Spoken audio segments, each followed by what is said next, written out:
and welcome back to the Dice Tower's coverage of the GAMA 2016 Trade Show.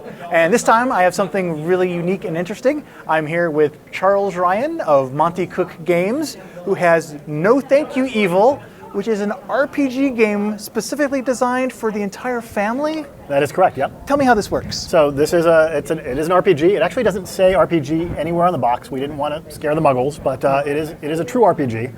And the way it works, or the thing that makes it stand out as a family game, is that it is based on, it has different tiers of difficulty in terms of the characters, different tiers of complexity to the characters. Okay. So if any of your fans are used to our game, Cypher System and Numenera, you know that you build a character by saying, I'm a blank blank who blanks. I'm a clever Jack who bears a halo of ice, or whatever you like. What we do is we work with those in sort of three levels. So your youngest kid, a 4 or 5-year-old, can play a character that's just defined by one trait. I'm a princess, I'm a spy, I'm a robot.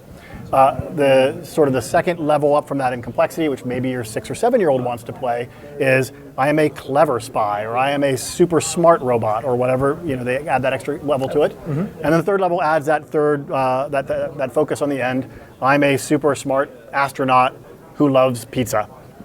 And so each one of those layers on a little bit more complexity, but they all work together in the same game. So you can have your 5-year-old and your 8-year-old and the parents sitting around a table, and each one is playing a character that they will enjoy playing. Their 5-year-old will not get frustrated, as little kids tend to do when games are a little bit above their head. Mm-hmm. The older kids will feel like they're doing something that's a little bit more sophisticated, and they can all play together, the characters all work together, and makes the game work that way. So we call it a game of make-believe for creative kids and their families, and the idea really is to bring the whole family in and not base it around a single age range. And you know, for us gamer parents, and you know, I'm 50 and I have 2 kids, and there's lots of gamer parents out there. We have a lot of options in the board game space. There's lots of good games for kids, even if you're talking about getting beyond Chutes and Ladders to, you know, sort of what you would call gamer games. Mm-hmm. But there's not much in the RPG space that addresses children at all. Oh, that's true. Let alone that addresses the ability to bring in the whole family at different age levels. Definitely. And I think that's a very important distinction to make. This is not a storytelling game. This is an actual role-playing game. Correct. For everyone. Yes, it has all the components that you would expect from a role-playing game, and you can build your own characters, and you can advance those characters, and you can do cool things with them, and you roll the dice to solve tasks and whatnot. It is an RPG, but it is one where the rules are going to be accessible to everybody, and everybody's going to have a good time. And just like an RPG has scenarios based, is this the scenario book that it comes with? That's correct, yeah. We've got a rule book here, and we have an adventure book that's got 3 or 4 adventures in it. It's very easy to make adventures. They're designed to run 30 to 60 minutes, but of course, as with any RPG, it can be as open-ended as you care to be. Make it as sophisticated as you want.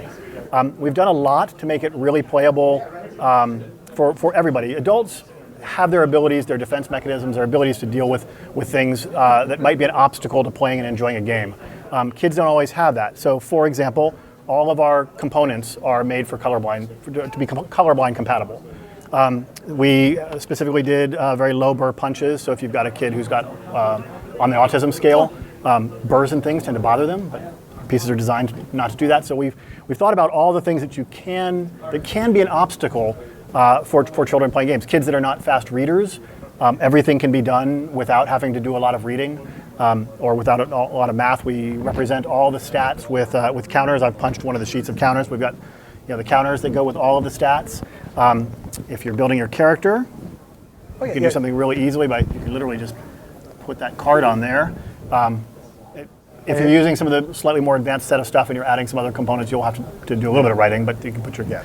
Now, are these cards like adding attributes and such to the character? Or? This actually pretty much defines the character. Okay. So if you want to do play an astronaut, this is all the stats you would have for that astronaut. And then of course, like I say, if you're playing the more sophisticated sort of level of character, you might add a few extra things on to that as well. So is the purpose of the cards to allow the option there of either create it yourself or having a template that they can do? Very much so, yeah. Oh, excellent. Yep. so they have that choice depending on kind of their level of where they're at, their level of comfort with this type of game. Exactly, exactly. And so the game features, every character has a companion. So here's a tiny T-Rex is one type of companion, so you can put your companion on there as well. Companions have what we call ciphers, where every companion has a power that they can use one time, and then it might be replenished to a new power some other time, and it's sort of a secret power. Oh. We have put somewhere in here. So there's more going on with this game than just character sheets and stories. Indeed, yep. So our creatures that you might face in an adventure are here on cards. So here's the barbaric Yaup, and it's got all the stuff that the guide needs right there. And so that's an example of how we've tried to make it so that anything that reading, math, anything that might cause a kid to opt out of this game is there, but of course it also has all those components in them, right? So it's not simplified to the point where nobody has to do anything. Yeah, just breaking down as many barriers to accessibility as possible. Precisely, yep. One other thing I wanted to ask you about was these dice. These are really nice, big, chunky dice. And I noticed they look like they're 1 through 6, but the 6s is a /evil. Tell me what that's about. Okay, well, the game runs off of a D6, so that's how you're going to deal with any sort of conflict resolution or task resolution. On a 6 is basically considered a better than it's a perfect result, and so it's got the little no thank you evil symbol on there. So if you roll that, you get more than you were expecting. If you're trying to figure out how to open this locked door and you roll the 6, then you've not only unlocked that door, but you've tripped a little mechanism that unlocks doors throughout the complex, and then you can move forward. Excellent. So you can actually very easily roll that crit and get an amazing... It is basically a crit.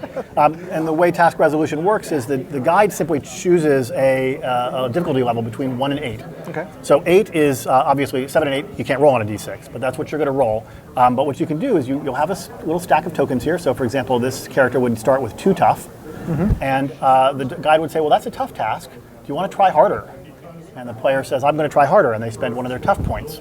Do they actually discard the token? They actually discard that token, right. So they don't have to sit there erasing and penciling in. That's very nice and usable.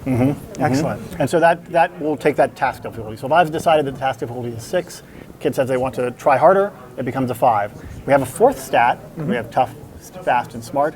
Our 4th stat is awesome, and awesome is the stat you use to help your friends. Oh, cool. So somebody else at the table says, well, I'm going to be awesome, and basically spend one of my awesome points. Well, that's really neat too, for encouraging that sort of collaboration around the table. Right, exactly. Excellent. Exactly. Excellent. Cool. So what's the production timeline for No Thank You Evil? No Thank You Evil has a street date of the 30th of March. So wow. it will. It's 2 weeks from today, as a matter of fact, as we're recording this. So, So very, very soon. Stores are getting it in, and the stores that back the Kickstarter, some of those have product in already. So there's about 20 or so stores around the country that actually have it in already. Excellent. Okay, so that's a No Thank You Evil. Was there anything else from Monte Cook Games that you wanted to touch on briefly? We have we do role-playing games, so most of our stuff is not boxed. It's books as RPGs tend to be.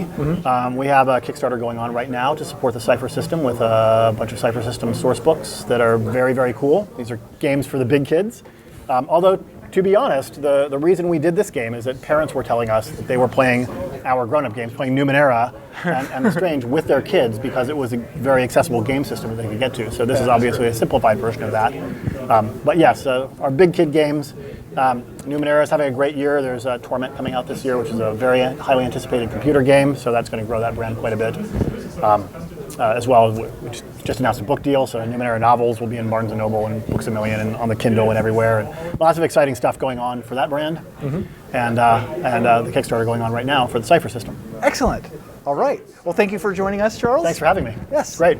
And for everyone else out there, thanks for watching, and be sure to stay tuned for more coverage of GAMA 2016 to see what's coming out later this year. Thanks.